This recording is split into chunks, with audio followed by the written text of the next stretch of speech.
Thank you very much. I would like to start by saying thank you to the Integration Foundation for having invited me to be here today, to be there today, even if it's virtually. I'm very happy to be there, even if I say it's virtually. My talk today is about promoting integration through public discourse. And these are the three main points that I will be covering during my presentation today. I will be mostly focusing on communicative practices that can promote integration, and the other way around, those communicative practices that hinder integration. I would like to start by talking about the general assumptions or the starting points, if you want. Understand, or I assume, the previous speaker has already stated, that public discourse plays a key role as a creator of opinions and attitudes in society towards particular realities. So how our discourse, our public communicators, and particularly how media and politicians represent diversity, will have an impact on how society understands and interprets and eventually assesses diversity. Also, since public discourse can shape opinions and attitudes about migrants or any other ethnic minorities, it doesn't only influence at the cognitive level, but also attitudes and opinions can shape at the micro level the interaction between autochthonous and migrants or other ethnic minorities. This is why I believe that the power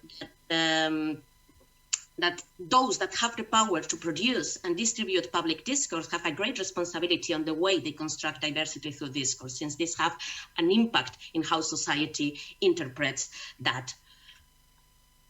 Goals of my talk today are three of them. The first one is to offer a framework of general recommendations with the characteristics that public discourse should have in order to promote integration. On the other hand, the second goal will be to reflect on some subtle discriminatory discursive practices that are very common in public discourse nowadays that can hinder integration. And the most important, I think, goal is to try to offer the tools to enable the detection of subtle discriminatory discourse practices and encourage somehow a condemning stance towards them by society and other public communicators. So the framework that I'm proposing is an interdisciplinary one, and good practices for a public discourse that promotes integration are based on the recommendations for cities published by the Council of Europe, and based on the values that such a report recommends, what I have done is reflected on how such values can be transferred to discourse, and hence how discourse should be like in order to promote those values that can ease somehow the path for integration. The reflection on how subtle, mostly discriminatory discursive construction is based on my own research and is inspired by how three main disciplines conceptualize racism and discrimination. So I am giving you here some references for you to know what are my sources of inspiration, but I will not go into detail with this. If you have more questions about this, we can maybe talk about that, about the details in the question time, but just for you to have a reference of where I'm taking my, my inspiration from. Right, so I'll start right away with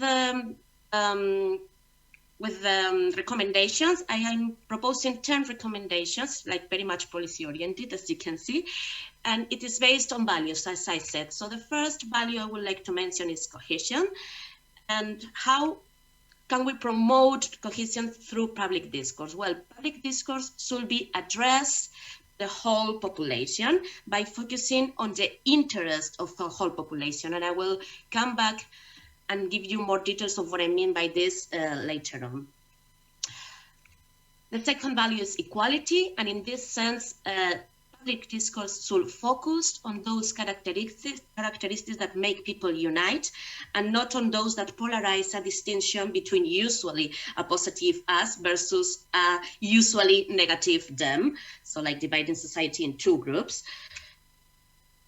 Tolerance, and in this case, public discourse to encourage and respect,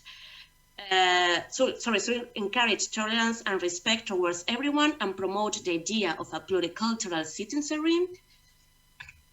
Next one is diversity, and in this sense, public discourse should represent diversity as heterogeneous, dynamic, and plural, because the opposite, that is homogeneous and hermetic categories, are precisely the base for stereotypes and prejudices.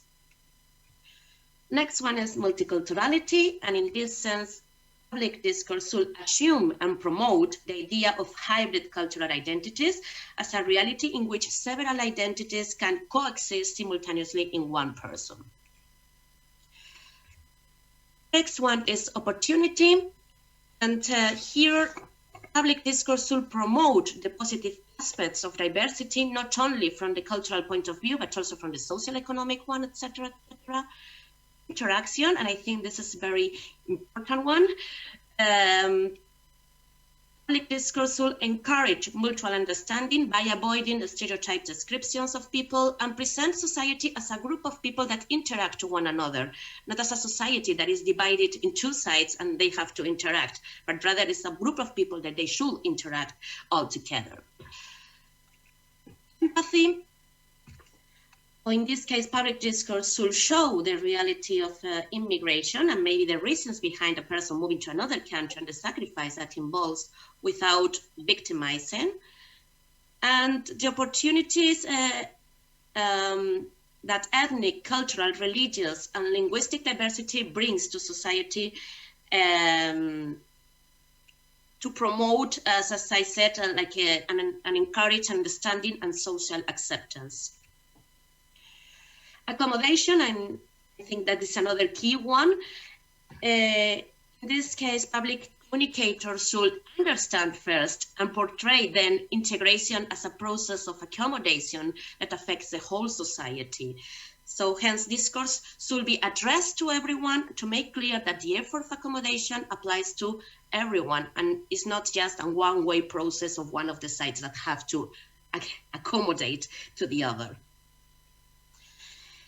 And last but not least is transparency, and here public discourse will be transparent and rigorous when describing immigration and diversity, precisely because the more accurate knowledge society has, the more difficult it is the spread of rumors and distorted versions of reality. In this sense, accuracy should be prioritized over political interests and hence avoid the instrumentalization of immigration as an electoral goal.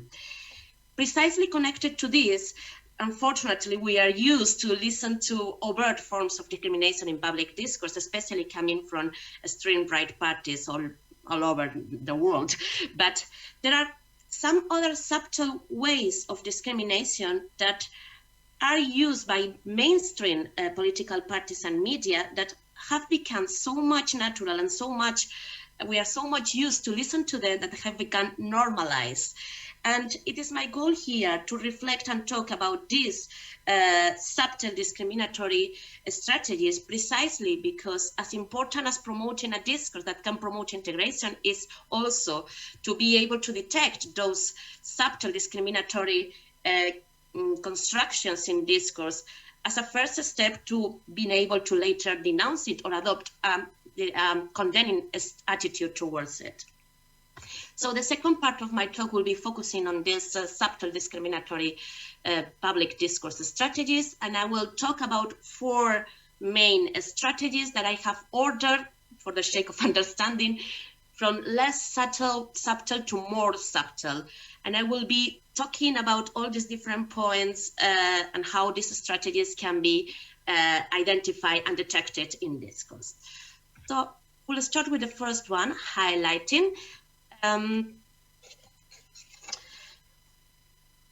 Highlighting is while producing discourse, you can highlight difference. So that is focusing on those aspects that make people in society different in a negative way, let's say, because difference is not bad, but focusing in a negative way by making a polarization, as I will explain now. So focusing on those aspects that make people in society different by either setting other cultures as distant cultures from our own, as if they were irreconcilable with the autochthonous one or with the own one, also by making unequal comparisons in which other cultures is described from the own perspective or is portrayed as inferior to the own one, and also by providing irrelevant information. And we are very much used to see this in media, for example, where there is a criminal offense and they refer to the nationality or the cultural background of the person that has committed this criminal offense, which obviously is not relevant for the piece of news that they are portraying, but they are projecting already a link between particular nationalities or cultural backgrounds and criminal offenses. And highlighting threat, this constructed immigration as a threat by playing on existing fears, like, for example, they are coming here to change our castles, they are coming to steal our jobs, all these things that represent immigration or as a threat to the host society. And also, the other is constructed immigration as a burden. It's a burden that we need to cope with and we need to do something against it. So the power of this construction as a convincing resource for society is very obvious, since people just may accept the argument offered without really assessing that, precisely because of the threat and the burden that is interposed, that is also inviting society to take a defensive stance towards immigrants, because they need to react through this threat and burden that is being interposed. The last thing could be highlighted, the last construction that could be highlighted is the in-groups, so our own, let's say, culture, identity, nation, and values. And I'm going to give you an example to make more clear what I mean with this. This is an example from one of the nationalistic Catalan parties, Esquerra Republicana, and the example says, from Esquerra, we would like to show and prove that there is another model of integration, of social cohesion, and there is a model of interculturality based on the respect, in the first place, to the whole society, offering the tools to get to know our country, our history, our culture, and our reality as a nation. So here, I mean, you can see all the nice values that I was mentioning before, like integration, social cohesion, interculturality, respect. So it may seem that there is quite a nice and integrative discourse. But in the end, I mean, if you look a bit closer, what you see here is that there is this nationalistic discourse. What it's making is creating a protectionist policy and a promotion of the own identity. And while promoting my own identity and my own nation, I am also at the same time implicitly prioritizing my identity and my nation over the others. And in this case, it seems that the only one that needs to be known and preserved is the own one, and there is no mention to other possible histories, cultures, or realities. Second strategy I would like to talk about, I mean, this is, I don't know if I'm going very fast because I'm not seeing your face, so I don't really know if people is following me or I cannot see their reactions, but well, I hope everything is fine. So the second strategy I would like to mention is diminishing or omitting, and this strategy is more subtle than the previous one, because while the previous one, we need to focus on what is emphasized in discourse. Here, what we need to pay attention to is what is missing or what is being downplayed. So it's a bit more subtle.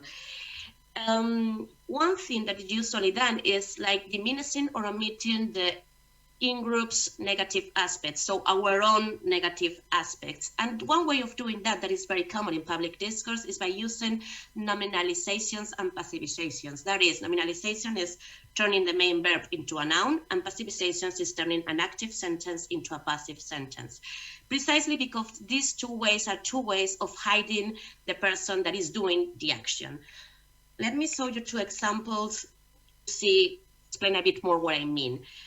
If you see these two sentences that they are like taken from two different newspapers and reporting on the same fact, one of them was saying the police shot the balls at immigrants from Morocco in the sea, and the other one was saying balls were shot at immigrants from Morocco in the sea. So the second one is being passivized. So by doing a passive here, it is hiding the responsibility of who is doing the action. It seems that the balls were shot and we don't know where they came from. So what they are doing here by using this passive voice is hiding the responsibility of our police, that it was obviously not very nice of them doing that. So by hiding our negative aspects, by using this kind of structure that is hiding the responsibilities of the person, in this case, the institution that is portraying the action. Also, diminishing or omitting the similarities different nations, cultures, and religions share. And also diminishing or omitting immigrants as recipients on discourse. And again, let me show you an example. It says, we must be an open society and also open to immigration, but as long as this immigration respects the laws of our country and has the will to accept some minimal commitments with our values and our lifestyle. So here, it may seem that discourse is also addressed to immigrants because they are appealed. Let's say we are open to them. So they are appealed, they are addressed, they seem to be addressed. But in this case, it is only our interests that are appealed here. So it's not enough with addressing everyone, as I said before, but also protecting the interests of all the members of the society.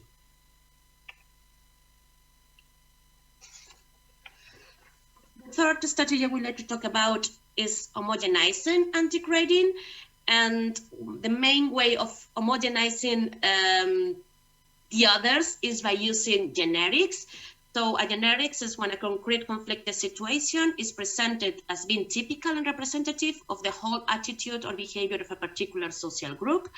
So generics, obviously, since they do not consider exceptions, are the base for prejudices and stereotypes. And also the use of the humanizing terms to refer to ethnic minorities, for example, like such as illegal, criminals, dirty, ugly, dangerous, violent, freeloaders, liars. All this is inviting the audience to avoid some kind of empathy towards them, since their human side is somehow de-emphasized.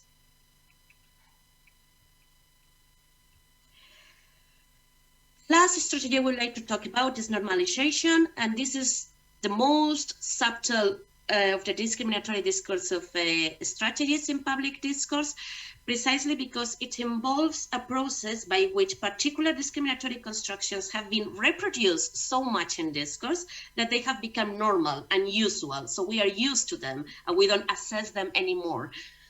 And one of the most important ones is the use of presuppositions.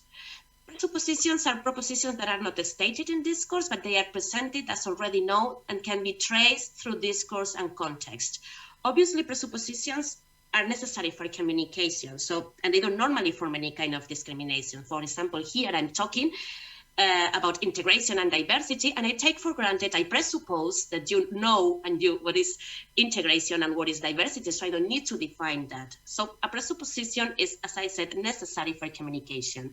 The key problem here arises when what it is taken for granted or interposed as a presupposition is an ideological knowledge, not a shared common knowledge between me and you. And I'm going to give you an example for you to understand better what I mean. The example says, does a municipality where there is immigration have the same problem as one that does not have immigration? Logically, no. This is political discourse. In this example, we can see that it is presupposed that the presence of immigrants in municipalities generates problems. While it is not explicitly say that immigrants cause problems, immigration is implicitly interposed as a conflictive factor in comparison with those municipalities in which there is no immigration. However, these conflicts or problems are not described or assessed, are not even presented, but they are just taken for granted as shared knowledge, and they are interposed as if there was same knowledge between you and me. So they are somehow introducing an ideological knowledge through or by the back door, if you want. So, and we don't become realized because they present it as if it was something that we both share, especially when they say this logically no, which is a clear appeal to common sense. Another one is associations, and this comes from psychology, from the studies in psychology that suggest that those ideas that are continuously and repeatedly juxtaposed will produce an inseparable association. And in this case, these ideas will be mentally linked, and the reference to one will irremediably evoke the other. So if immigration is frequently associated with negative topics such as delinquency, marginality, and employment, whenever immigration appears in maybe other not so negative contexts, the negative associations will still occur and be normalized. And the last one I would like to mention is the use of metaphors. Obviously, in public discourse, metaphors are very useful and very common because they help conceptualize abstract things that might be very difficult to explain to the general public. So both politicians and media use a lot of metaphors to conceptualize abstract realities. The problem is when the selection of metaphors is always negative when describing immigrants. That is when it becomes a problem. So, for example, the conceptualization of the arrival of immigrants as a natural disasters, like talking about waves, avalanches, tsunamis. Why not talking about blooming instead of avalanches and tsunamis? Obviously, is conveying the conceptualization of immigration as a threat that opposes to the representation of the hosting country usually as a home. So here we are having we are like somehow conveying this this polarization between threatening something threatening and a defensive stance that we should take because everyone should want to protect their homes.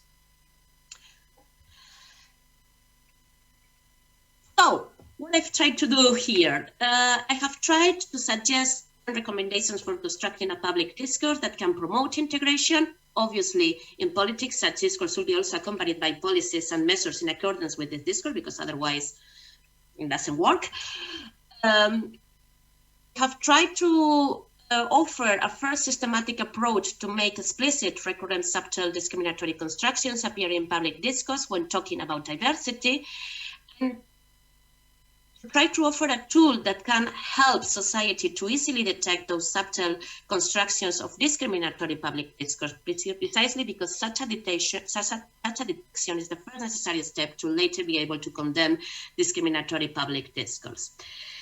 And I assume that a condemning stance towards overt or subtle discriminatory construction in discourse is necessary to avoid the normalization of discrimination in public discourse and in society, which can have eventually a negative impact on integration. Here are the references I have used, and thank you very much for your attention.